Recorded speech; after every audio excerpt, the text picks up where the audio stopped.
Thank you so much for listening. If you'd like to offer dana, then please do go to justthiszen.org/giving. Your support really does make a huge difference. Thank you so much.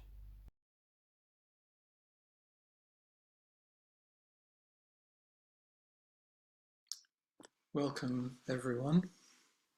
It's great to see you. Thank you for being here. It's a lovely early summer's evening here in the north of England. I'm imagining what the view might be from your window across space and time. So just before we sit, and to, in a way, remind us why we sit, I'm going to read some words from Suzuki Roshi, and then we'll move into our 10 minutes of sitting together.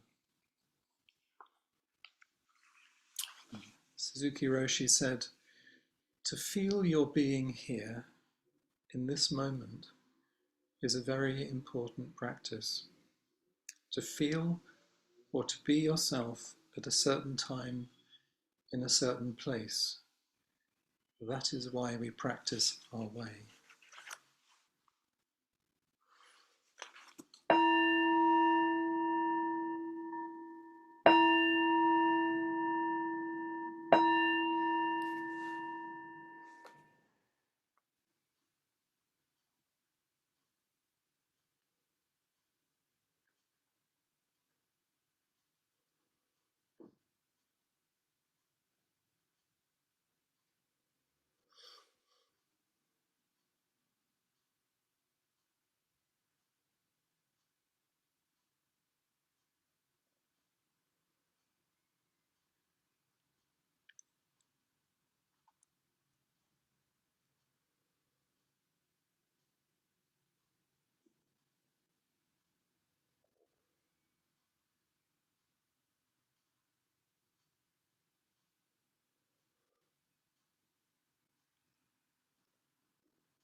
So let's say the verse of the robe together, please.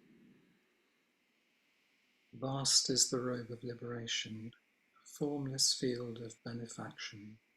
Wearing the universal teaching, I realize the one true nature, thus harmonizing all being. Vast is the robe of liberation, a formless field of benefaction. Wearing the universal teaching, I realize the one true nature, thus harmonizing all being. Vast is the robe of liberation, a formless field of benefaction. Wearing the universal teaching, I realize the one true nature, thus harmonizing all being.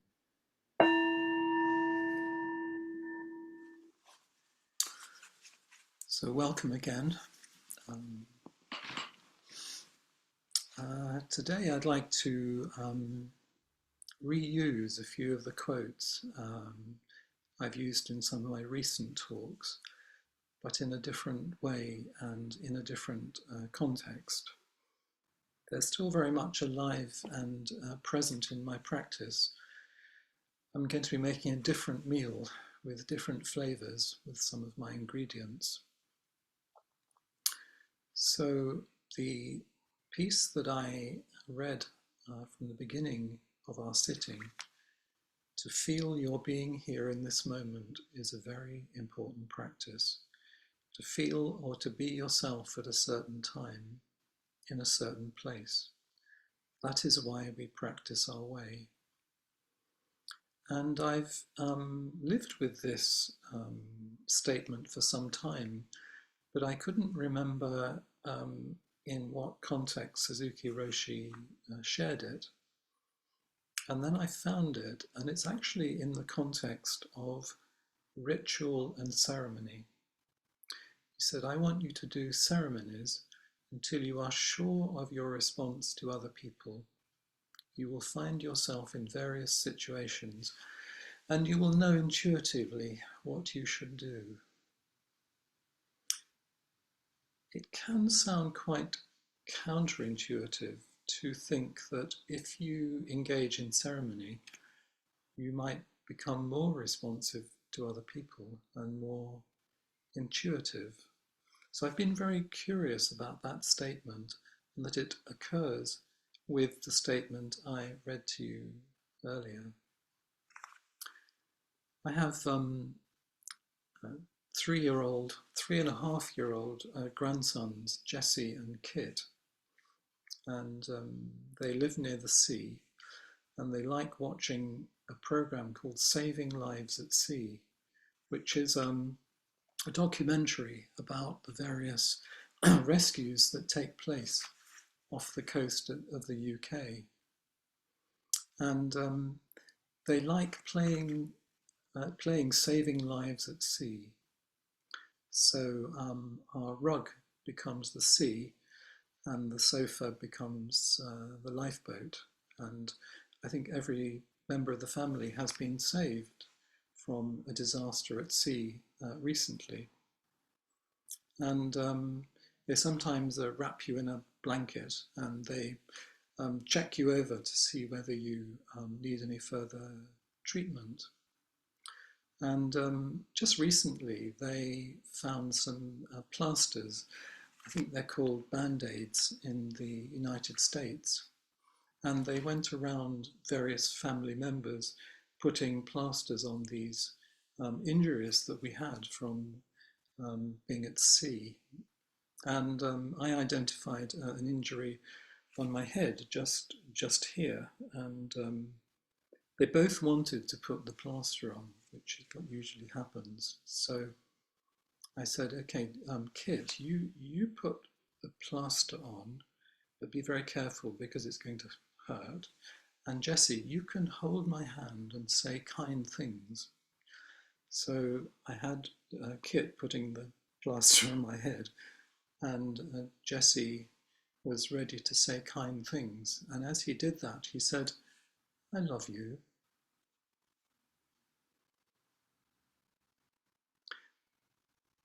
Last year, Rushin Paul Haller went to the memorial service for Hiroshima in August, and he wrote this: "It reminded me of what I already knew and helped me think of the notion of knowing what you already know. Sometimes when we approach practice, we think, will I need to know? Maybe we don't. Maybe there is something in us that already knows, something in us that's living the human life, and our challenge is to remember." And very interestingly, the Pali word for mindfulness is sati, and the root of that word is remember. Remember what you already know about being who you are. Remember what you already know about not being selfish, caring for others. Remember what you already know about belonging. We remember these basic things that we have known probably since we were 7 years old, and maybe before that too. Perhaps I'm saying at 3.5. So perhaps our practice, as much as anything, is a profound remembering. Remember what we already know of being who we are. We come to practice with all sorts of ideas about Buddhism, what we want to learn, of our curative fantasies, and quite often we actually just remember what it is to be our essential selves. So we come to practice and we're asked, just become intimate with the bell, hold the space for everyone and support them to follow the schedule, or just care for the zendo, or just cut the carrots. And during one retreat in Switzerland, I remember that Flint said to our dear friend Mark Gray, "You can sit there so you can watch out for everyone." And Mark said, "What am I watching out for?" And Flint said, "Just watch out."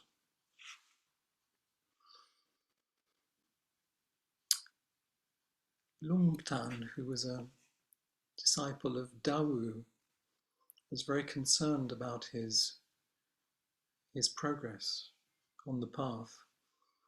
He said to Dawu, "Since I came, I have not received any essential instructions on the mind from you, Master." Dawu replied, "Ever since you came, I have not ceased for a moment to give you essential instructions about the mind." More mystified than ever, Lungtan asked, "On what points have you instructed me?" Dawu replied, "Whenever you bring me the tea, I take it from your hands. Whenever you serve the meal, I accept it and I eat it. Whenever you salute me, I lower my head in response. On what points have I failed to show you the essence of mind?" Many years ago, when I was teaching in secondary school, I was on bus duty with the head teacher, and the pupils, who ranged from 11 to 16-year-olds, were filing out towards the bus. And I said, so many of these young people just look depressed when they leave school. Is there something that we could do to provide more joy and more relevance to their education? And he thought about it and he said, well, come to me with an idea. And I did. So we chose 15-year-olds who were having difficulty at school and were at risk of exclusion or we invited them to be in a group which we created, which conventionally would be called developing life skills.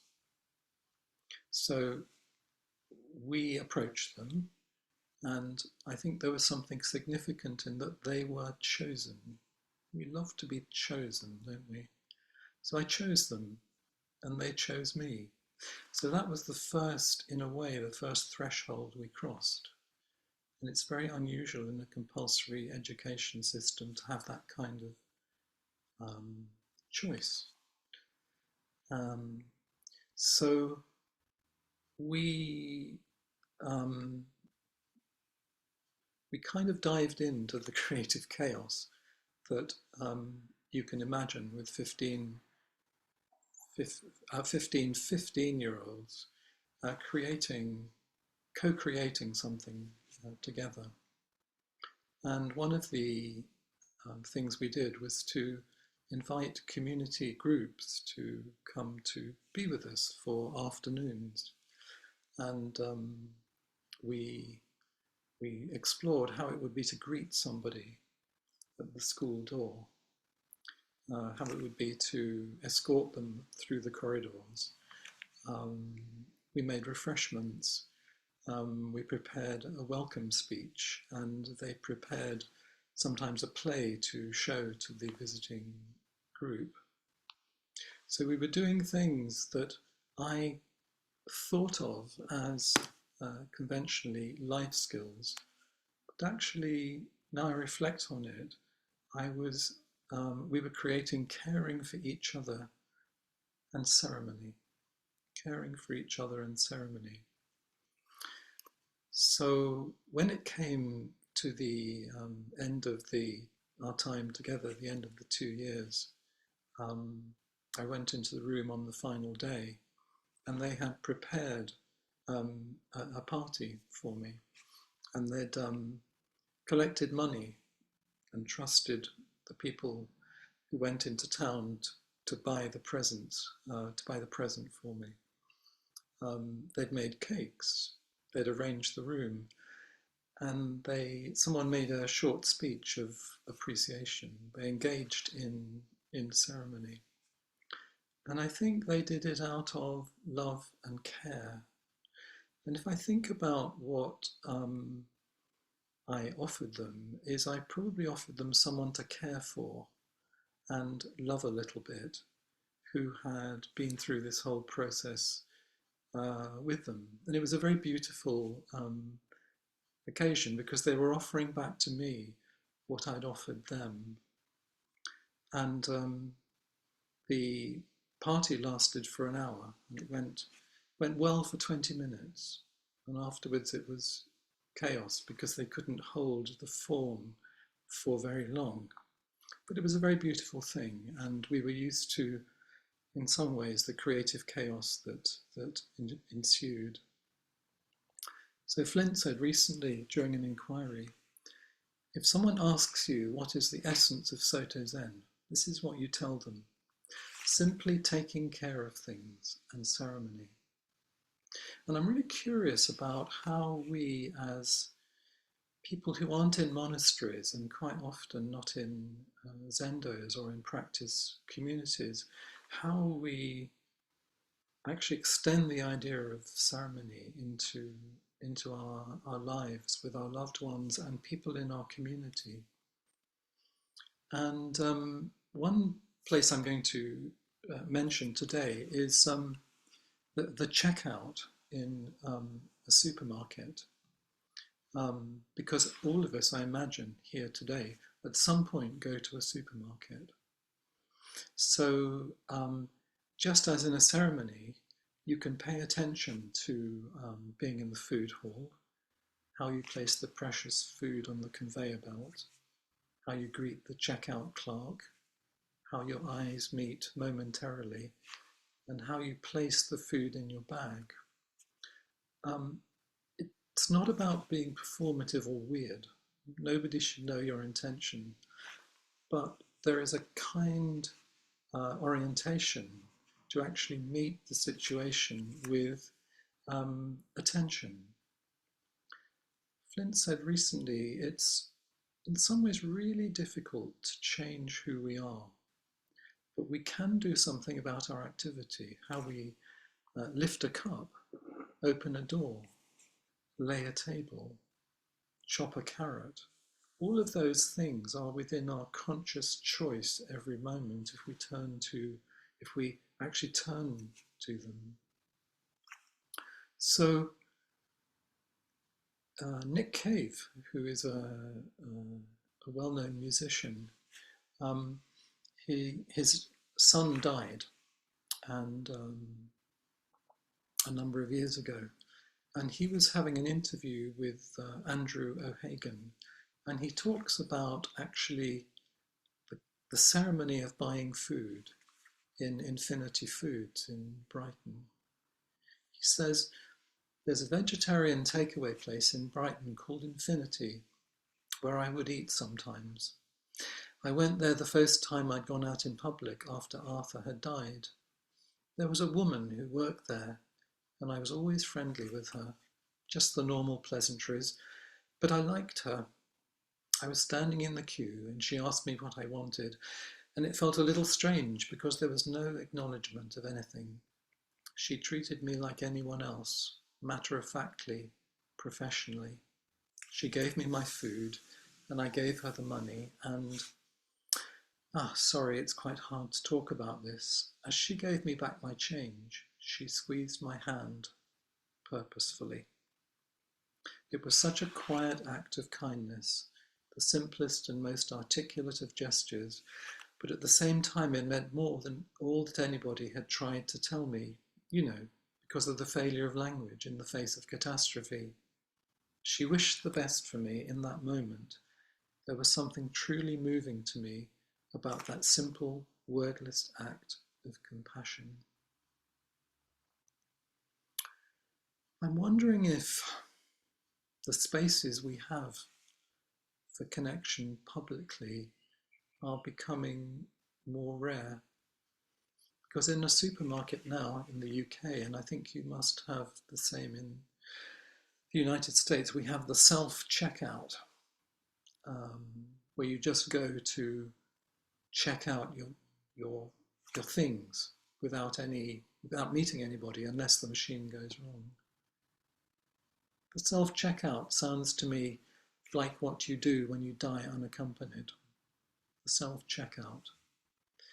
Jakusho Kwong Roshi said when he was younger he had cancer, and he said he wasn't ready to die with all beings.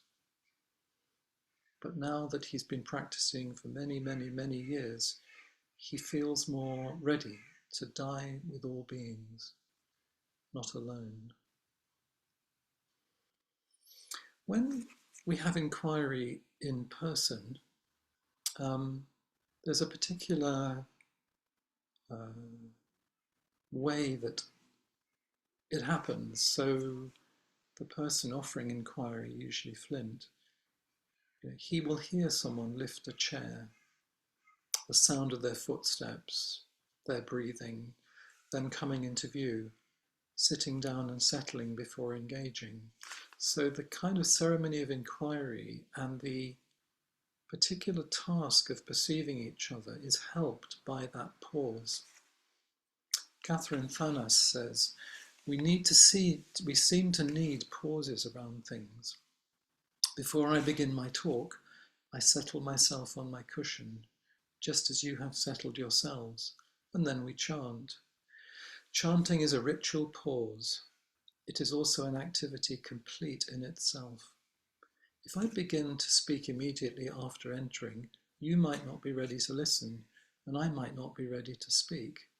Readiness takes time that is readiness to wholeheartedly and undividedly be here. I'm curious about the process of the ceremony of online inquiry, because the speed with which we move from being actually in the group to being with the person who's offering inquiry is really quick. And what happens is there's two people, perhaps thousands of miles from each other, suddenly on screen. And I think there's so much happening in that moment because there isn't that lead up process. And I really appreciate how Flint tunes so skillfully and so quickly to somebody appearing on screen beside him. So I'm kind of aware of, from this talk through ceremony, around pauses as well, and actually the particular demand of inquiry that we have here, and how we care for it as a ceremony of inquiry together and attune to each other when we meet as best we can. So if you would like to take part in the ceremony of inquiry today, I would really welcome being with you and sharing this precious space. Thank you. I'll put Mary beside you, Josh. Thank you. Hey, Mary. Good to see you. So I'm just going to let my eyes connect with you.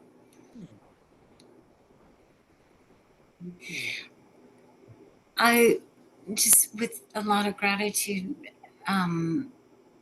appreciate what you're talking about, how these connections, to settle into them, take time.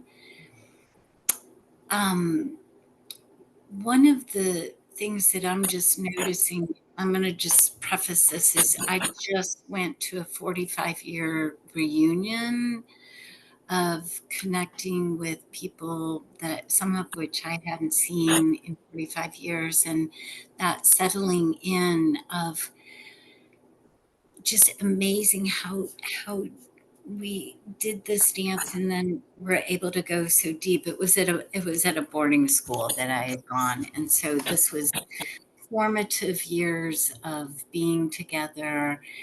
And I'm wondering if you could speak to then, like, once this is forged and we've come together, and what I'm noticing now is the pulling away of, and the profound sadness, sorrow of just sort of the accordion of the, I mean, it's like the breath in and out. And as I'm exhaling, it's, yeah, these connections and disconnections, if you, the pause afterwards too. I don't know if that I'm making sense in what I'm Yeah, inquiring about. what a great question. Yeah, because I was talking, in my talk about how we meet, like now, and then how do we adjust when we move apart? Mm-hmm. I guess there's it will bring up all that it does. Meeting just brings up so much, particularly if you haven't seen people for all these years, and there's a heightened kind of energy. And then what happens to our mammal being when we move back? I guess there's something about being really honoring it, being kind with that, whatever arises as we release. And perhaps that's that sense of the in and out of both the like, I'm looking at a light and I just like plugged in and just, and these connections, it was like it just lit me up and I'm so full. And then it just feels like the plug has been pulled and there's a dimming down of that. And is there a way of just in the heart to hold that? Well, I'm doing my own sort of, yes, that sense, the birth and death even of that. Well, I'm just thinking what would I do? Because I would feel that reunion very intensely and very fully. Yeah. And yes, I would want to allow myself to feel everything fully and be to honor it, and to know that Yeah. it has its joy and its sorrows. Yes. Yes. It just is an amazingly profound, when you're 15, 16, when you're growing up, and it just, Yeah, I can feel it will have been so much because we. There's also a question, who are we? If mhm, who am I now? mhm. Um, Yeah. who was I? Um, and Yeah. yeah, all of Yeah. those wonderful things about people we've held in our hearts all these years, Yeah. and we just see them maybe just that once, um, and Okay. it's yeah, it's I really get that. I can feel how it's kind of moved through you. Beautiful question. Um, And also I'm noticing too, just my heart is really open and impacted, and so I'm grateful for that. hmm. But thank you. Yeah, it's lovely to meet you. Thank you. Thank you for coming.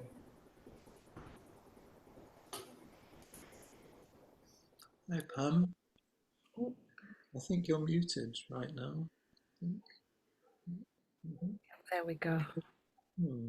Yeah. This was so beautiful.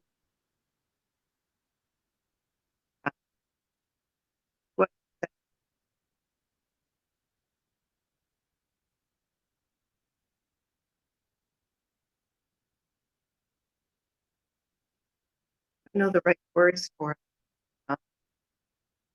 Maybe.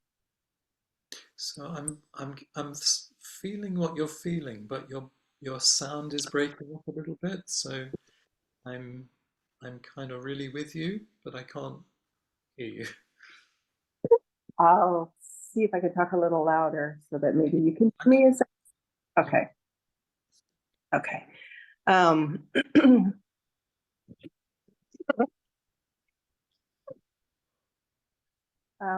I have in my life point where, well, all that you were talking about is so recognizable and something that I've yearned for and gotten little snippets of here and there, but I've never been able to hang on to it.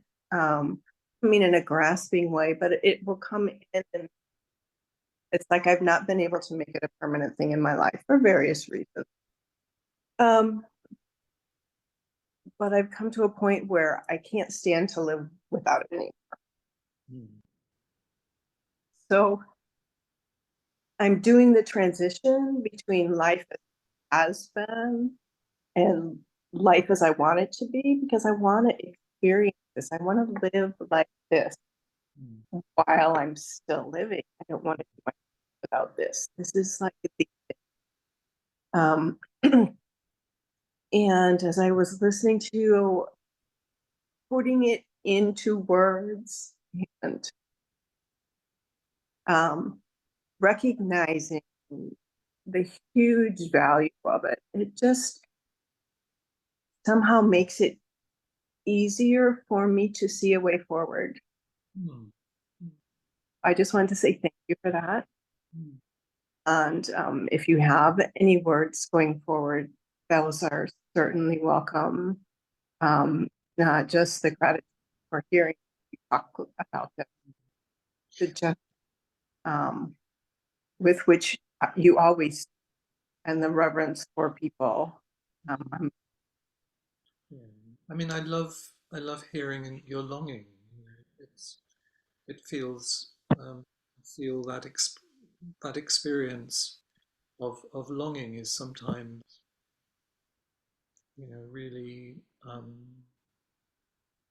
what we have. It's because we feel something in the longing and beyond the longing. And I think sometimes what I'm sensing from you is the beauty of your of kind of what you want to bring into your life. And I guess for me, it's something about really taking care of of that.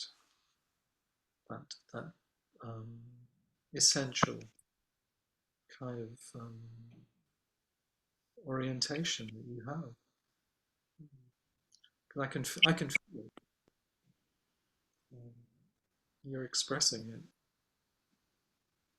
It touches me. Thank you.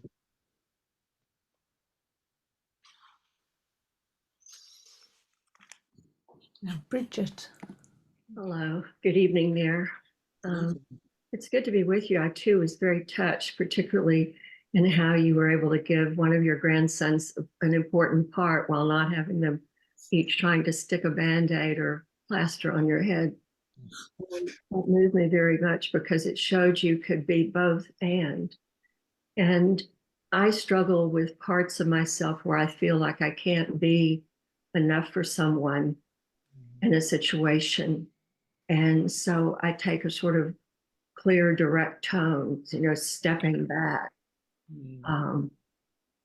And but I have a history of having, difficulty setting boundaries. And I'm curious if you have ideas on how, just as that person reached out to him and gave him a squeeze, which in a sense is a connection ceremony, which is, I see you, I acknowledge your presence, while at the same time having clear limits about what you can and can't do. Can you give some wisdom there, please? Well, I'm so uncomfortable even saying this. My mouth has gotten dry because I don't want to admit my vulnerability. oh, take some time to have some refreshment. Yeah, I mean, I think the teaching from Suzuki Roshi, is a great one, because it invites me to as somebody who's quite often not in a zendo, or I've not been in a monastery, to actually look around and see what's possible, um, and and um, and I think that's the adventure, to look around, and sometimes there's something happens. You see somebody look at you, or you see somebody who needs just that exquisite touch that Nick Cave was describing. It's very small, isn't it? It's very potent. It doesn't need to be anything, massive. It's kind, and it's so there's like the possibility of really going out and looking at the world and seeing where it wants to meet you. It's hard, because I think we we go to places and we aren't present. It's very easy not to be present in a supermarket because we want to get things done. We want to buy food, and we don't pause and listen and look, and when we can, we don't think it's something we should do. So it's like it's a bit countercultural to go into a supermarket and look around at people and wonder at the multitude of food on the shelves and people working to fill the shelves. And I guess it's something about wonder, like warmly wondering, maybe. Okay, thank you. So how does that land for you? Well, it makes me curious about wondering, and I'm just going to keep trying the best I can. And I really get that thing of not being enough for people. I think we all have it to certain degrees. Am I enough? Mm-hmm. I remember the Dalai Lama, he said, "Yeah, have I done enough? Have I done enough for people?" And maybe if we can give ourselves a bit of a break and go, yeah, I'm doing my best. I'm enough. Give me a break here. All right. Be Thank kind. you. Thank you. Hi, Brendan. Hi, Josh. Hi. Oh, you can hear me, yeah?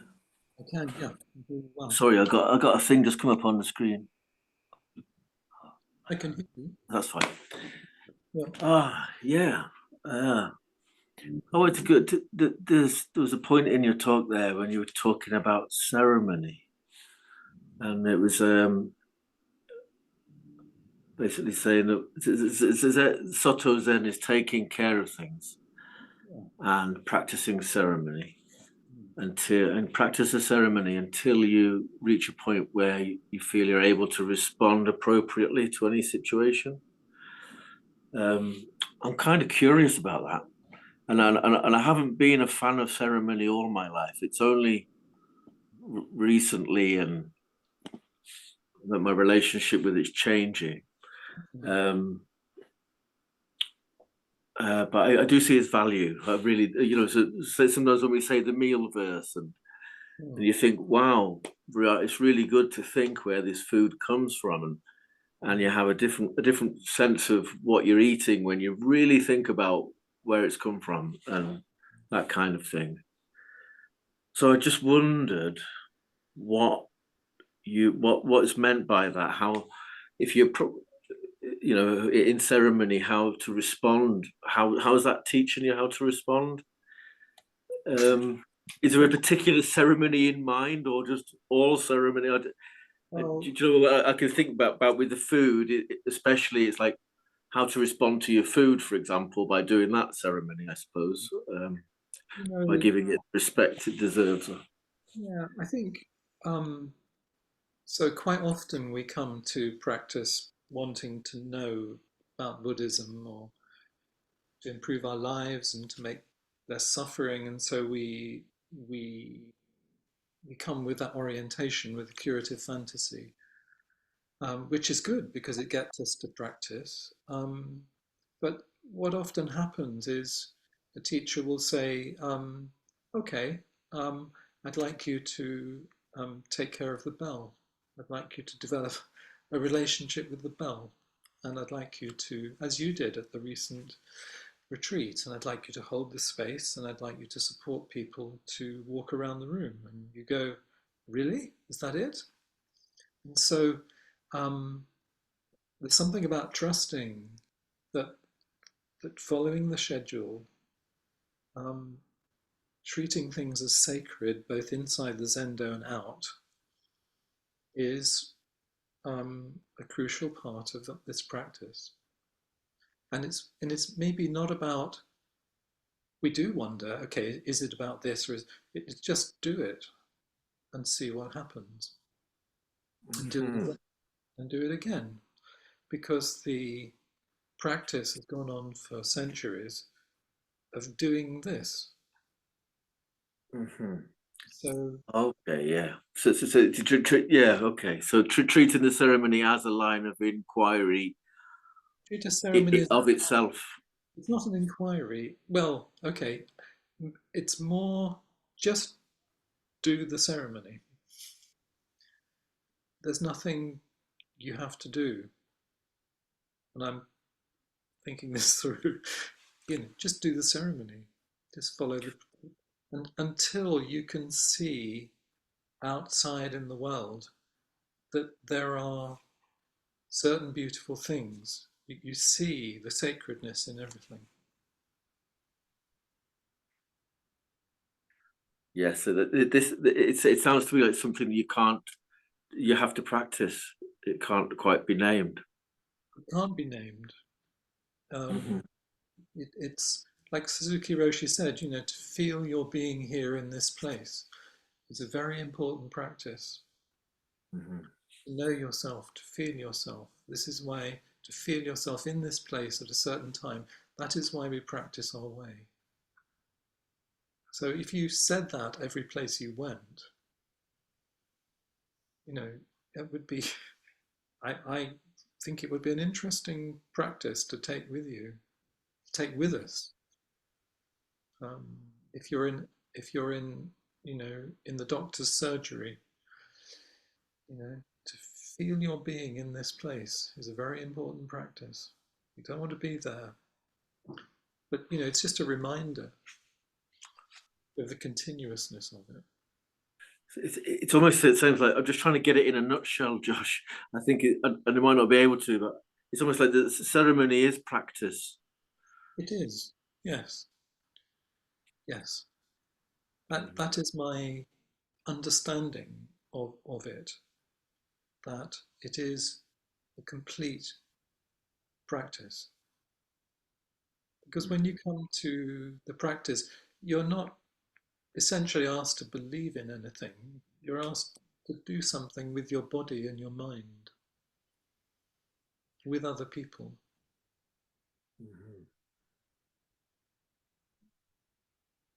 And I would be very curious to hear Flint's, my teacher's, take on this, because I'm kind of, I'm on the edge of exploring this as a, this is essential, and how do we, as people living lives in different houses with different people, extend this practice when we quite often, a number of people here won't be able to go to a zendo and get intimate with the bell. So what can they do? Yeah, well, I suppose when I meditate, I just sit down and meditate. But there's nothing to stop me from ringing a bell. Well, you could include that in your practice. You could get a bell and you could start to build a ceremony around your sitting if you wanted to.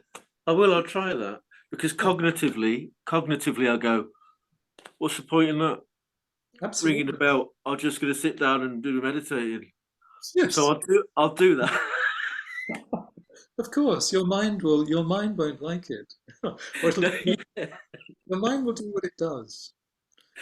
Yeah. Just say to it, but we're going to do this. All right, I'll do that, mate. I will. Talk to us and say, we're getting a bell. Yeah, I'm going to try it and have a look. Yeah. Yeah. We can have more conversations with it about this, because it's it's important thing to support each other in doing it.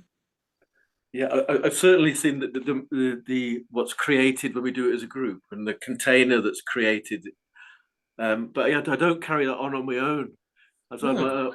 But yeah, yeah, sure. I'm going to try it. I'm going to try that. Yeah, try that. Yeah, let me know how it goes. Yeah, nice one. Yeah, then I won't feel alone with it. Then. Yeah. Oh, then we'll both be doing it. Yeah. Thanks, Brendan. Nice one. Thank you.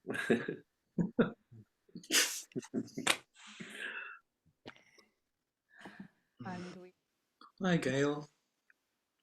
Hi. Good to see you. Good to see you. Good to be here. As I'm listening to everyone, I'm having some observations about a situation or situations that I've been struggling with, which is similar to what people have said in terms of the ebb and flow of connection and not connectedness, and then connectedness and not connectedness, and all that comes up in those spaces of that ebb and flow. And specifically when I'm in situations with difficult people that we'll call them family members. And so my protectors come up. I don't necessarily, I have a hard time connecting with certain people and don't want to be connected at that time, with my own protectors. So I notice some sadness and anger. What I want is to, I guess, still feel connected, and maybe it's really I need to feel connected to myself in those moments when I don't feel connected to those people around me. But how to sort of manage the staying connected to myself, feeling protected, dealing with the sadness, and trying it's not that I'm trying not to be angry. If I'm angry, but trying not to take things personally, although it feels really personal. So I don't know. It's a question, but it's also an observation with a struggle that I notice. So Yeah, I think you're expressing something that many of us feel. Someone said, you do your practice and then try it out with your family. see, see how that goes. um, right. so, so that it is a really challenging place, a courageous place to be. That's the edge of something, the edge of practice. So it feels like you're right in the place where you can you can explore your practice in a challenging situation, which is painful, but it also feels like it's right. That's where it is. So I guess there's something I really like what you say about keeping connected with yourself. Maybe talking with yourself so that you can regulate yourself during these difficult times and see what possibilities there are. Relationships are really tricky, and that's Thank you. You got it. That was helpful for me to say what I said and to hear back what you said. So I appreciate that. Thank you. You're right there with where the practice is. Yeah, thank you. Thank you. I think we've come to the end of our time now. Thank you everybody for being here and for coming up to. It's lovely to meet you, for coming up to meet me. So we'll just end with the 4 practice principles, please. Caught in the self-centered dream, only suffering. Holding to self-centered thoughts, exactly the dream. Each moment, life as it is, the only teacher. Being just this moment, compassion's way. Caught in the self-centered dream, only suffering. Holding to self-centered thoughts, exactly the dream. Each moment, life as it is, the only teacher. Being just this moment, compassion's way. Caught in the self-centered dream, only suffering. Holding to self-centered thoughts, exactly the dream. Each moment, life as it is, the only teacher. Being just this moment, compassion's way. Very much, everybody. I wish you rich explorations and look forward to seeing you when I'm next here. Thank you. Over to Maria. And thank you, Maria, too, for holding the space. Oh, thank you. Thank you so much, Josh, for those teachings and from the place from which you offer them. I think that's the most profound teaching that you offer me, is the place from which your teachings come from and the space you create in which to meet us all. So thank you so much for that, Josh. And thank you all so much for creating this space. I mean, it wouldn't happen without you, would it? And if you'd like to offer dana to Josh, then please do go to justthiszen.org/giving, and there'll be a place there for you to make a contribution. But thank you all so much. And if you'd like to continue to connect, please pop yourself into gallery view and I'll meet you for a further 28 minutes. Thank you all so much.